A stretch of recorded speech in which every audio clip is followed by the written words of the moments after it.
Alright everyone, hello, welcome back to Dan's Astrology. Today, it's Sunday, the 5th of January. Venus has recently ingressed into Pisces. A couple days ago, Venus made this ingress into Pisces. This is the place of Venus's exaltation. Already in Pisces, we have a number of planets, Saturn and Neptune. And so Venus is going to be playing a conjunction to both Saturn and Neptune, and I'm going to be using the influence of Saturn and Neptune, keeping that in mind as I make this video.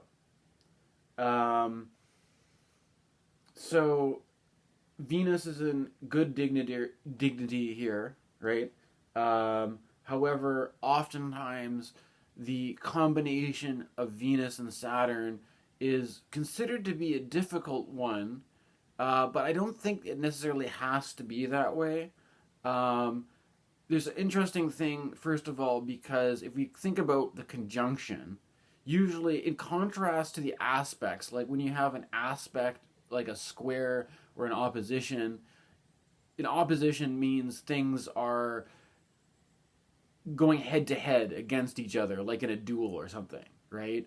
Whereas a square means like things are working, it's like in a cross, right? Things are working at cross purposes from each other. They're not, they may have something in common, but they have different, they're at a conflict because they have different goals in mind or something like that. When you have a conjunction, what you have is a blending of the two planets.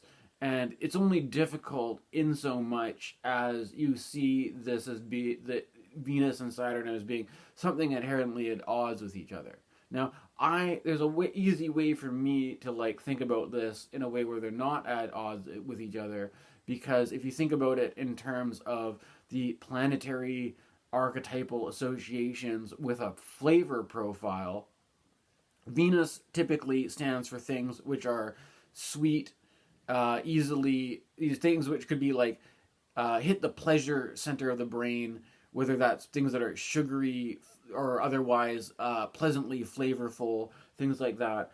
On the other hand, Saturn is usually represented in a flavor sense as being to do with things which are bitter, things which are dark.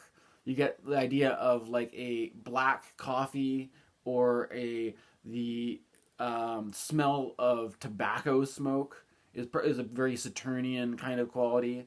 Like taking a puff on a big cigar or something like that, which is if you think about if you have a habit of having sweet sugary treats versus smoking tobacco, it's a very different kind of thing.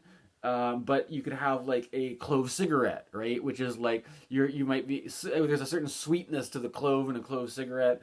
There could be the idea of I'm gonna blame my ex-girlfriend from a few years ago for this, but I got in a habit of getting into weird licorice. There's certain licorice that's really salty, that's not or licorice that's there's a kind of licorice called Salmiak, which is when you first put it in your mouth, it's really bitter and really strange tasting, but eventually it gets to be a bit more sweet, right? So there's also tastes like yerba mate. I haven't been drinking yerba mate for a while, but it's known to have a kind of a bitter taste to it.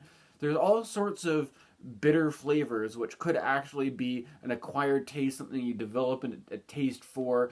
And with Venus and Saturn and Neptune together, there's some desire to blend this, take what's bitter, what's more maybe an acquired taste, and work with it or present it in a certain way, right? However, this could also be, you could also look at it a different way. And I mean, it's whatever, it's January right now, it's New Year's resolutions. You could just look at it, you could look at this two ways. You could look at this in a way that's Venus has a sweet tooth, Venus likes sugar, and now Venus has to go on a diet. Venus has to take on all these restrictions. Venus can't indulge as much. Venus has to like lose some weight or something like that, and so Saturn's just or else you could say that Venus has an opportunity to let's blend together some Venusian and Saturnian things and have some licorice, or have some time to have the coffee without the sugar and cream in it or something, right? And enjoy the bitter flavor on its own, right? But if we think about this, though, the whole idea of like diets and restrictions, there's also this whole idea about like addictions, addiction recovery, putting in like having restrictions on certain habits or something like that. And there's an obvious through line there that goes with the whole culture around addictions recovery, the 12 steps, where there's often this sort of invocation of a higher power, right? Like you're going to have like a higher power to help you out with your addiction. Because there's this kind of comes from like Carl Jung put forth this idea that perhaps the addict is consumed by a sort of materialism, right? In that the addict has some kind of a yearning, some sort of a desire for something, and this goes well with Venus and Saturn and Neptune and Pisces, because Venus stands for desire. Neptune often represents this yearning or urge towards the transcendent, right? If you live in an entirely materialistic society where the transcendent has been removed, you are left with a consumer society that offers you many escapes, many forms of intoxication, which provide you a sort of release from the pain and discomfort of your everyday life. And that because your yearning for a higher spiritual meaning is not validated, the only place you can go for a sense of release or a sense of ecstasy is through the most base materialistic drug use possible: getting high, getting drunk, getting fucked up, and looking for escape through the materialism of the body, basically, right?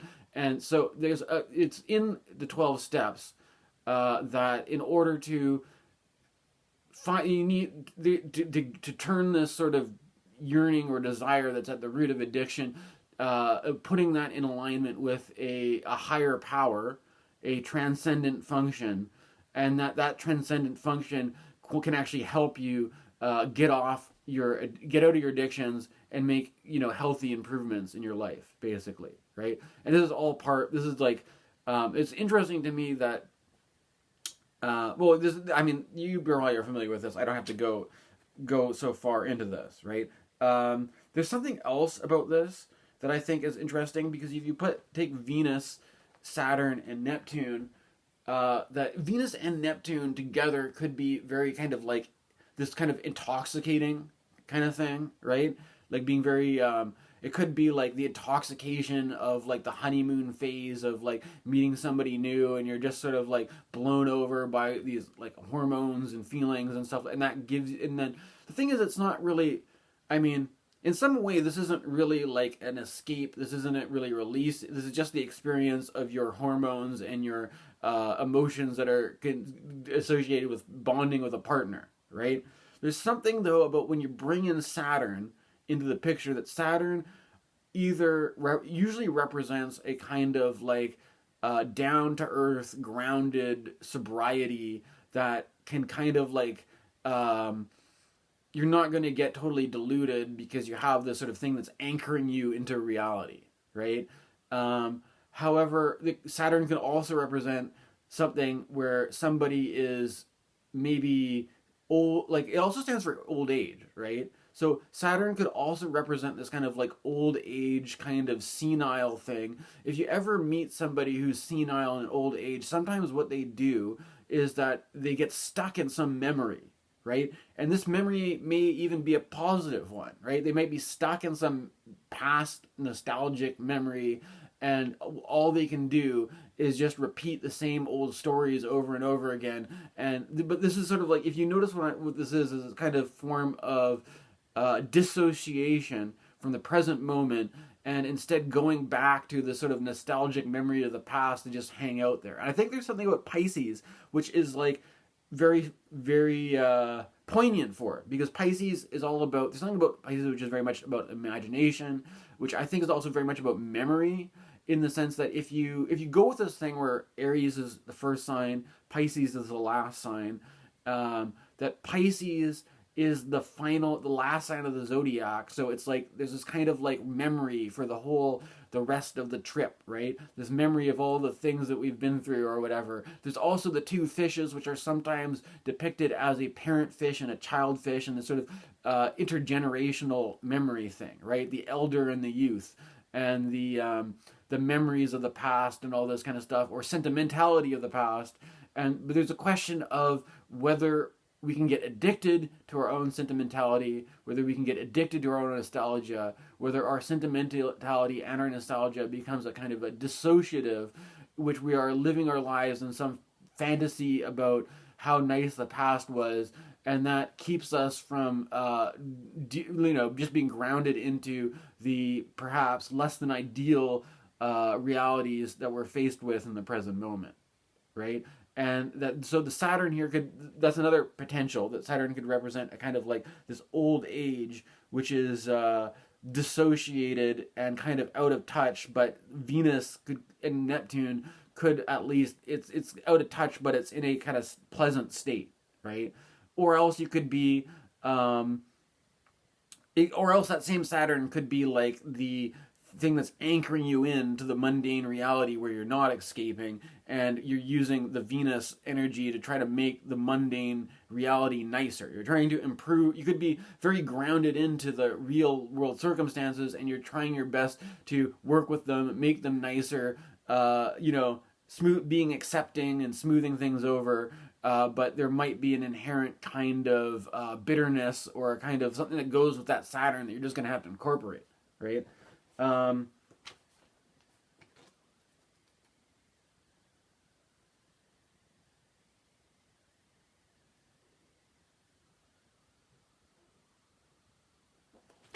There's something about Saturn too, which often has to do with uniforms, right? Or it could be, there's something, it's on my mind recently. I mentioned last time I made a video, last time I was recording a video, I was going in for a medical treatment.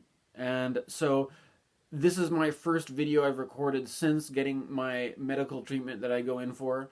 I'm now under the effect of this pharmaceutical medication that it's for my own good to be on, to prevent my autoimmune disorder and my inflammation and all this kind of stuff. And when I went in there, I've been taking this medication. I've been on the same medication for a few years now, since 2021. And there's a number of different nurses at the clinic where I go to get this medication, and I don't always get the same one every time. But over the last couple of years, it's kind of interesting that there's all this stuff going on with the Middle East, and with all the war and all this kind of stuff. And I am trying to stay out of, taking too many sides politically, and try to just be responsible for my own personal life. But there's this association comes up that I've got a Muslim nurse who wears a hijab, and there's certain kind of like this underlying, I'm not really sure, there's something about, reminds me anyways of like the idea of, it could be like going to work wearing a uniform, or it could be like a kind of religious garment, right?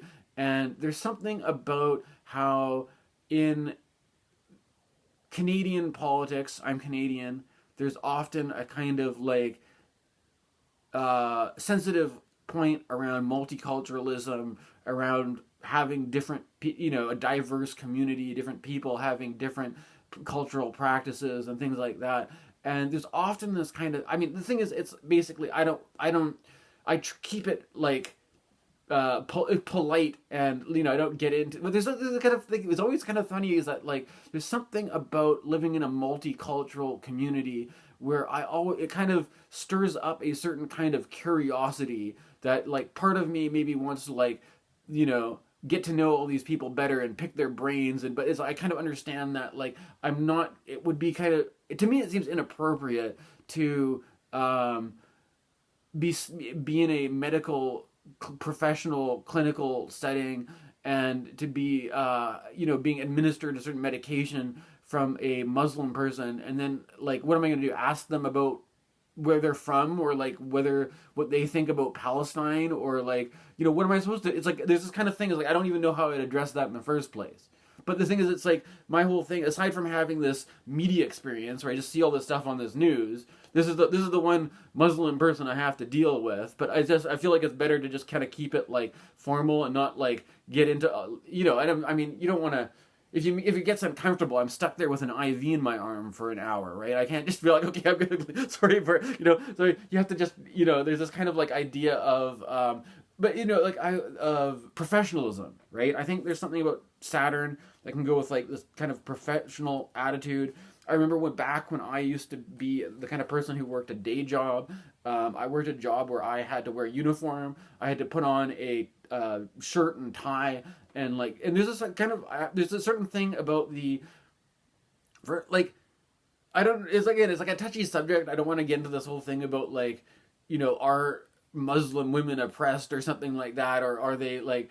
It's kind of like I don't feel like it's my place to get into that, but there's some kind of like basic archetype there around like the restriction or the limitation, or also the honoring some tradition which is like inherited from the generation, that I think very much goes with this Saturn, Neptune, Venus, and Pisces. And at the same time, I've been watching this like Dune show, Dune Prophecy. I don't know to be honest, I'm kind of have mixed feelings about it. It's like, I don't know if it's the best show ever, but there's still this underlying sort of like the Bene Gesserit, or like you have a kind of like a sisterhood of nuns or something, right? And there's some kind of like, I'm not really sure what to do with this archetype, but it seems at least to be like very much resonating with an exalted Venus, with Saturn and Neptune, because you have the religious, mystical kind of quality, as well as the limitations and strictures of religion and all this kind of stuff like that. And the kind of formalism, right? Where if I'm going to work, I put on, you be friendly with your customers or your clients or whoever's coming to see you in a formal, professional way.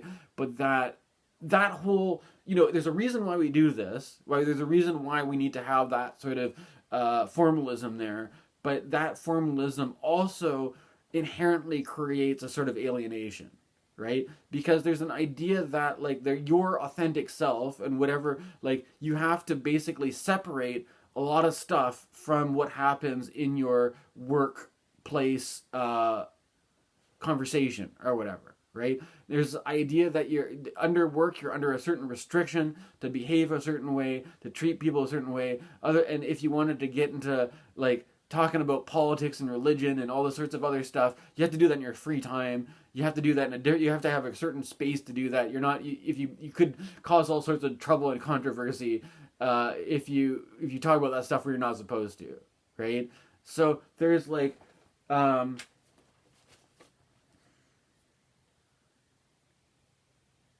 this also reminds me, there's this the habit of working class life is often, I mean, whether you're working a desk job, or whether you're working a job that's more like manual labor or something like that, I often there's a certain pattern of you have to put on the suit and tie, you have to enter into this formal setting where you're under a certain kind of restriction, a certain limitation. I mean, that's kind of what they pay you for, right? That's what makes it work, right? But so you devote so many hours of your life to doing this, and there's like what I'm saying, there's this Marxist angle to it where there's something if you were to say you're working as a shoemaker and you're making your own shoes, or you're repairing shoes or something like that, you can kind of like look at your work and say, yeah, I did this myself, and I'll put my signature on it, right? I'll give people my business card. They all know I make good shoes, right? But if you're working at like the shoe warehouse, and all the shoes that you're making come from sweatshops, or like, you know, they're all from like Vietnam, or you know, Bangladesh, or like all China or something like that. There's a sense that you're like, all these products that I'm selling, I didn't even make myself. I'm just selling stuff that some person I don't even know who was in a sweatshop somewhere made this. And if I sell a lot of these, you know, it's not really because I did a good job making it, or that it's because some brand company has created a great brand image that everybody's going to buy it. They don't care who's making it. You know, so there's this kind of thing. There's this kind of thing of like this false image inherent to the marketplace, right? Or this kind of like we're the more this is our process of production is industrialized, the more that we have people playing specialized roles where the person selling the shoes isn't the one who makes them, all that kind of stuff. And also you have to put on a uniform, and you can't talk to your clients about politics or something like that. There's this basic idea that we are the division of labor creates a divided society, basically, right? There's a certain basic division by putting on the suit and tie and the name tag and clocking in and working a certain shift and all this kind of stuff, and that there's all sorts of parts of us that are not professional that we may have to suppress, and that could range from anything from the part of you that wants to talk about politics to the part of you that is would rather be somewhere rather than working this job. That you have to suppress your impulse to be, I don't want to be here, I want to do something else, I have to suppress that.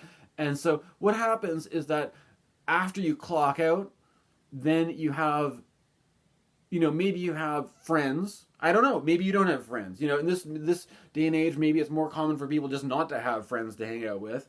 But in the situation where you do have friends to hang out with, you get together with your friends after work for some drinks, basically, right? And the whole idea is that there's in a working class culture, it could be that you just spent your whole day, you know, laying bricks or doing some sort of heavy labor or something like that, and your muscles are sore and aching. And the idea that in this context, alcohol is a pain reliever, and so you are like easing the pain of your body by having a few drinks with your buddies and so this also gives you a chance for all these parts which were under restriction to have a chance to just talk about whatever and be more not so restricted, right? Now, there's something about this which is like, there could very well be that there is like some part, there should, like, maybe somebody has some sort of trauma or something, or somebody has some, if you take an IFS perspective, well, the funny thing about taking IFS perspective is that, we're going to take an IFS perspective. I have this book here, You Are the One You've Been Waiting For. I'm going to read from this in a little bit. There's this idea that, like, while you're in the job, and you have to put on the suit and tie, and you can't talk about politics, and you can't talk about your personal life too much, and you have to just sell products to people or do whatever, right? And it's kind of alienating, because you have to put on this whole thing, which is not your real personality. You have to like hide your real personality by wearing a uniform and be limiting what you can do. That after you get off work, there is, maybe the whole problem isn't that your muscles are sore and you need to relieve this muscle pain. Maybe it's like the self or the part of you that has to be suppressed for the sake of working your job wants to have a chance where it's not repressed, and it's kind of uncomfortable, it's kind of cranky, it's kind of like not wanting to do this whole thing. But in order to make that part feel better, what you have to do is you have to drink alcohol and you have to do drugs, or else you have to like have a TV party with your friends, so that part of you which is dissatisfied with this whole situation can be basically soothed into submission, where you are now like in a state where you are drunk and high and watching some mindless television and that is supposed to create this sort of sense of anesthetic, so that the part of you that didn't want to be spending 8 hours at work is now, in a state of, rather than complaining about this to your friends, you are now in a state of just being soothed over by, in a state of kind of being comfortably numb, like the Pink Floyd song, right? And this is like, it's necessary to do this, because if you didn't do this, if you just got together with your friends without having a bunch of drugs, alcohol, or bad TV or whatever, you may find that in the part of you which is has to be sedated or numbed by all this other stuff. If it wasn't being sedated and numbed, just hanging out with your friends may not do it, right? Or you may find that there is some kind of even amongst your friends, you have to wear a kind of mask of false personality. You have to, you're supposed to be like you're at work all day with your uniform, and then after work you knock off and you take your uniform off and you get to be yourself with your friends. But then you quickly find out your friends may not be really interested in yourself. Especially if yourself has a complaint, or if there's some part that is not just like having a good time. So instead, what we need to do is in order to make sure that we maintain our secure attachment with our friends, we have to create a sense of being jovial and always in good spirits. And so we just have to like do a lot of drugs and alcohol, or distract ourselves with TV and video games or something like that. And this sort of creates the system where we can go back to work the next day and just keep doing this over and over again, right? And so there's a certain kind of like, and at work, what we do is we end up selling things like, I was, selling video games to kids, which is basically like selling people a dissociative distraction. So, if you can, if your life sucks and you're not happy with it, you can just, play make-believe in a video game all day. And then when I knock off work, I get drunk and stoned or something like that. So there's this kind of like, the whole thing is set up like this, right? But the thing is that about this is like, there's something about, in the same way that you may feel dissatisfied from having to put on a uniform all the time because you can't express yourself. You may end up feeling dissatisfied with a social life where that is all about just numbing yourself into oblivion, or using TV and media to provide some sort of distraction or escape or something like that, right? Because it's not, there's a sense that you're like, the whole thing is about, it's not about what is authentically going on. It's about like trying to create a false image, or trying to create a pleasant distraction, or whatever. And it's like something about that is always going to be inherently dissatisfying, right? And so there's an idea that there's like underneath all this, there could be a yearning for authenticity, right? Or there's a yearning for some kind of, it could be the impulse to the transcendent, right? As something, or it could be the idea to, for some sort of authenticity in the grounded real life experience, so that you can actually talk about what's your mind. You can feel like you can be yourself, and you don't have to be trapped into this fake, inauthentic mask kind of personality that's just so everything moves along smoothly, right? And I guess with that in mind, I'll read from the chapter 2 of this book from Richard Schwartz, You Are the One You've Been Waiting For. Imagine that you inherited from your parents a magical kitchen in your home, from which you can obtain any kind and quantity of food. Because your parents fed you unconditionally, you learn to do the same with your many children. They are happy because they love your food. Your food is so nourishing and satisfying that they never overeat or crave candy or other kinds of junk food. You never use food to punish or motivate them. Consequently, they trust that they are worthy of being well-fed just because they are your children. They don't fight because each one knows there is plenty of food for everyone. You also give freely to friends, neighbors, and those in need of food just for the pleasure of sharing. You know that you don't need to hoard because your food supply never runs out. Then one day a man knocks on your door and offers your children a steady supply of pizza and candy if they will take care of him emotionally. Because you and your kids are so full and you can see that he doesn't take good care of his own kids, your response is, no thank you. We have plenty of food of our own. On another day, a different man knocks. He is like you, in that he has many children whom he feeds generously and who are happy and satisfied. He is attracted to the cuisine of your magical kitchen, but he doesn't need it because he likes to cook and has plenty of food of his own. His children love playing with yours and would like to live in your house because they know that he will care for them no matter what happens with you, they trust him to decide where to live. You invite him to share your home, and you love how much the two of you enjoy each other's cooking. Both sets of children relish the mixed cuisine that now comes from your kitchen. Now imagine that you live in a different household. You are very poor and have little food for your children. Because they are starving, the youngest and weakest of your kids cry all the time and beg you to find someone to feed them. Their desperation is extremely frustrating, and you ground them in their room frequently so that they aren't always in your hair and you're not always reminded of their suffering. That's the way your parents taught you to handle problem children. As hard as you try to ignore the sobs of those young ones, however, you can still hear them through the floorboards.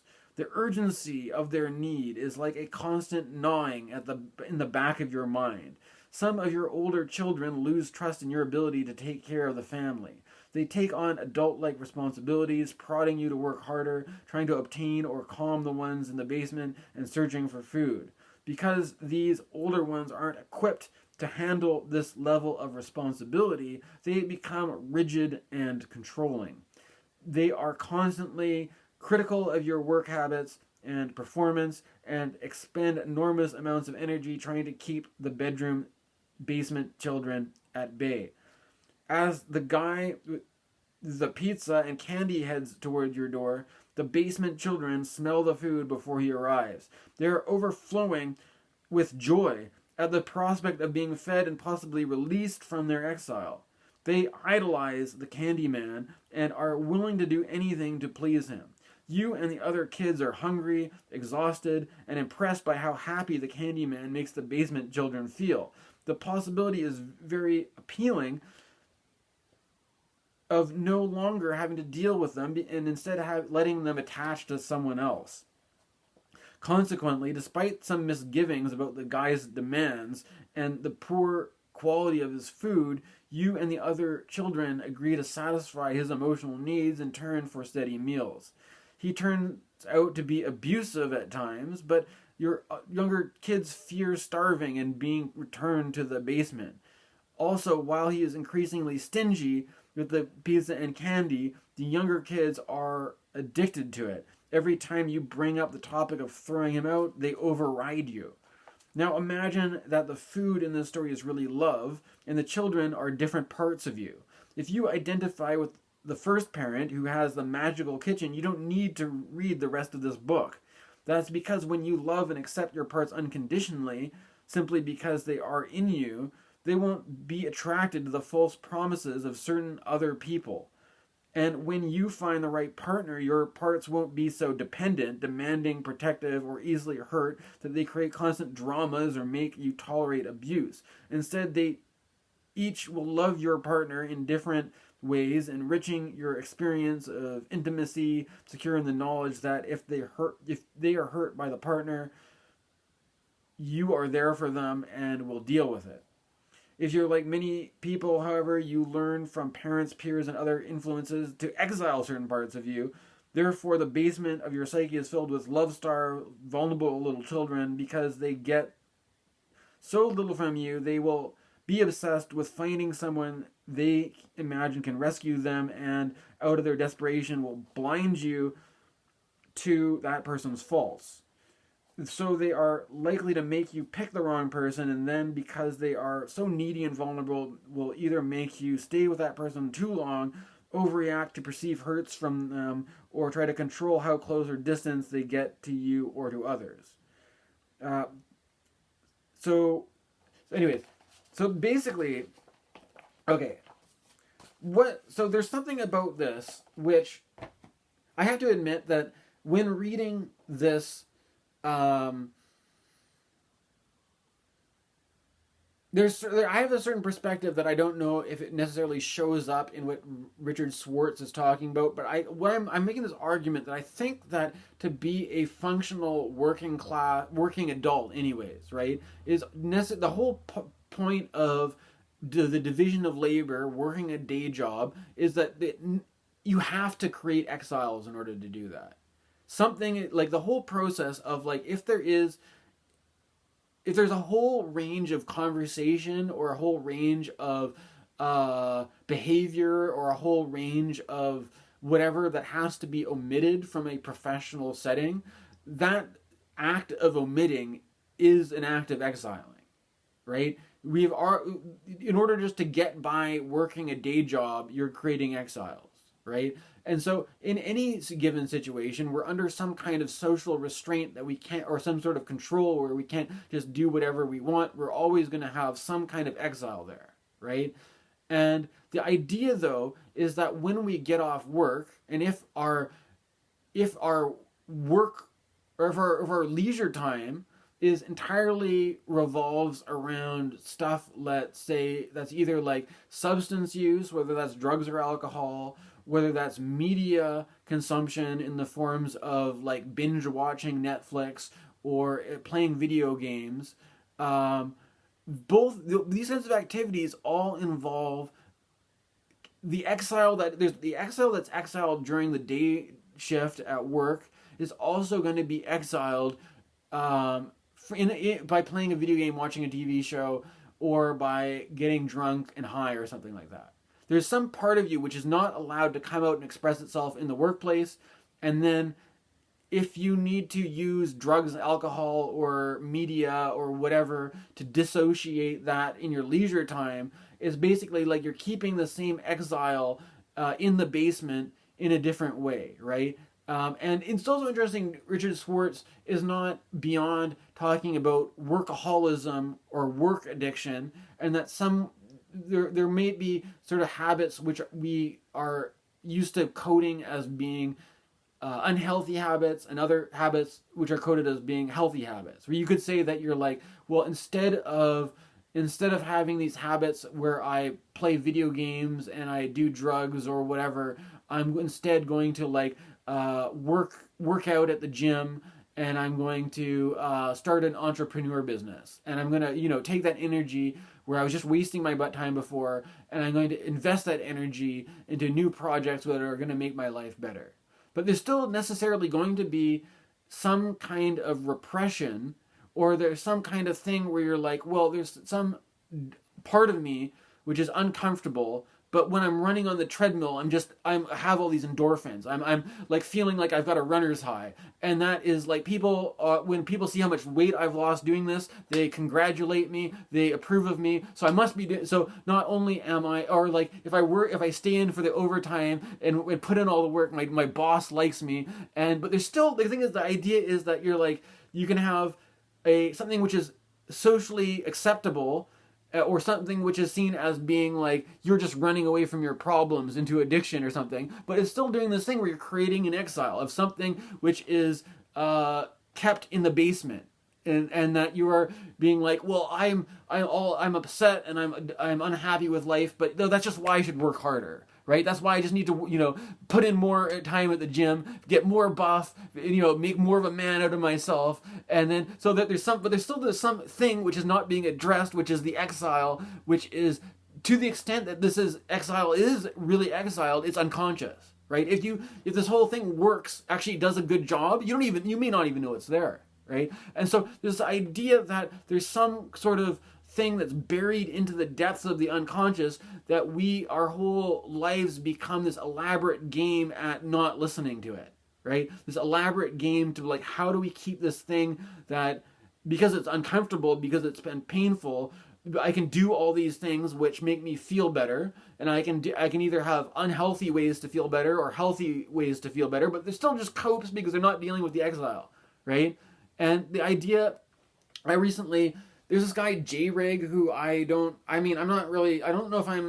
like I'm the target demographic for a lot of his stuff, but he did a recent video about the urge to kill your consciousness, which sounds kind of dramatic, but what he was saying was that he was talking about being this kind of addictive, dissociative habit kind of thing, where he's talking about, not just playing a video game, but having to like play a video game and then put a YouTube video on beside it, so that like, when you're doing this, it's like, I don't know, I'm not a zoomer. I don't, sometimes I'll listen to a podcast maybe and play a video game, so I guess that's kind of like multitasking, but there's this idea that if you're getting really involved in, let's say, a video game or a movie or something like that, in some way you're associating with a piece of media, and to the extent that you're paying attention to what's going on in the media and you're following along and everything, you could be very well associated with this particular kind of media, but it could be like a kind of what the autistic people talk about in terms of hyper-focusing. Right? And this is one thing that I've noticed, is that there are certain kinds of, one of the things that I'm doing right now is that I make electronic music, and sometimes people do this thing called January, where every day in January you post a little jam video. Maybe I'll put a link to this, and I'm just kind of making funny synthesizer noises right now. It's nothing real to get too excited about, but there's this kind of, one of my hobbies is making music, right? And one thing I love about making music is that I can just get so focused on what I'm doing about that it provides me this escape from the other things in life which I might be frustrated about, right? And the thing about this is that like, if you're focused on something, it's not that you're ungrounded or that you're like off in la land, but the more you hyper focus on a certain thing, the more you are, there's other things which you can just forget about, right? You just don't have to worry about them because it's just not the task at hand. And so, but this ends up being another way of exiling, because there could be an exile, there could even be things which are things which we could justify to ourselves as being responsible things. And this is what you have to, and with this whole Venus-Saturn thing, Saturn has to do with responsibility, maturity, all this kind of things. You could have some sort of thing where you're like, there's so many, or like sacrifice, right? I don't know. For some reason, there's this idea of sacrifice. I don't know. Maybe I have to work this out, right? Maybe I have my own things to work out about sacrifice, but I often think about this in terms of, could be with Pisces, with Neptune, the kind of Neptune, Saturn, this kind of like unhealthy sacrifice that's like, there are so many things I'd like to be doing with my life, but there's certain responsibilities that need to be taken care of. And so I'm making personal sacrifices to take care of the responsibilities that need to be taken care of right now. And because of this, I'm just going to hyper focus on taking care of these responsibilities. And by doing that, it provides me with a number of things. By hyper focusing on these responsibilities, I can feel good about myself for being responsible, for being mature, for making certain sacrifices of other things, and in terms of doing this, taking care of what I need to take my responsibilities for, and then if these responsibilities are so demanding on me, that it consumes all my time and energy. But the thing is, if I hyper focus on this one thing that I'm responsible for and consume all my energy doing that, the parts of me which have other desire or yearning for other things, or are unsatisfied with the situation, those parts will have to be patient and basically have to be the exiles which hide in the floorboards. Because you know what? We don't have time and energy to deal with all these other things. We have this one thing that I have to be responsible for, that I have to hyper focus on, that uses up all my energy, and that's me doing the best I can, right? That's me trying the best I can. And if you tell me that I have to do any better than that, you don't understand how much I sacrifice just to make this happen. Right? I've sacrificed so much of what I want in life just to take care of this one responsibility that I hyperfixate on and make my whole life. And if I can at least do a good job of that, I can feel happy that I've at least done this one thing right. Everything else may go to shit, but who cares? Right? At least I did one thing right, and if I just live in that zone, if I put all my consciousness in this one thing that I hyper focus on, and if I can do that at least sort of okay, then at least I can. And if I have people that sort of reinforce this for me, that sort of say they're happy that I did a good job of doing this, then I can feel justified that it wasn't all for waste, right? But these things could be things that are not. I think it's a trap to make this all about a conversation about addiction, because the same process of hyperfixation, hyperfocusing, and sacrificing all this other stuff for the sake of and you could have a false ego, which is like, look at how responsible I am, look at how mature I am, look at how many things I've sacrificed to make this happen, look at how selfless I am. I care so much, I've sacrificed so much of my own thing, so I can be responsible, so I can do the right thing, and so that I can feel okay about myself, and then all the other parts, which are obviously not having a good time. There's all these other parts which I'm obviously suffering, but they will just have to deal with it, so I can live in this ego of being a good person, because I've done the responsible thing, I've done the mature thing, and I've made all the sacrifices, and I can live in that kind of false ego, so I can ignore the basement exile children which are in pain. And crying out for my attention. We don't have to listen to them because I just don't have the fucking energy to deal with these little brats, basically, who will never let me. So, like, that's basically the dynamic, right? So this is, if you're paying attention, you can see that there's something about in addictions recovery. The whole idea is that the more that you're inhabiting this thing, it's a false self. It's like a false ego, and that because you're hyper focusing on like a tiny fragment of your life and wasting all your energy on that. And meanwhile, there's all these other things you could be doing to make your life better, and that the idea of there's this idea that healing. The word healing means wholeness, right? In that if a person is in good health, they are whole and they have the whole range of their, range of motion, range of function, range of things they can do as a person. But as the more they're sick, the more they're fragmented, the more their life becomes just like shattered into pieces, where they're just like, I'm just focusing on this one tiny thing, and there's all these other pieces that I don't want to deal with because it triggers too many bad emotions, triggers too many feelings I don't want to feel with. So I'm just going to zoom in with my microscope and look at this one thing and like focus on that, because when I do that, it's like I don't have to worry about all this other stuff. And if that one thing that I hyper focus on is coded in a way that is people respect me for it, if I'm really hyper focusing on getting my losing weight, and I'm hyper focusing on working out and getting exercise, or I'm hyper focused on getting my business going, people think I'm doing a good job, and that then I can like hang out in the sense of a there's daddy's got to eat.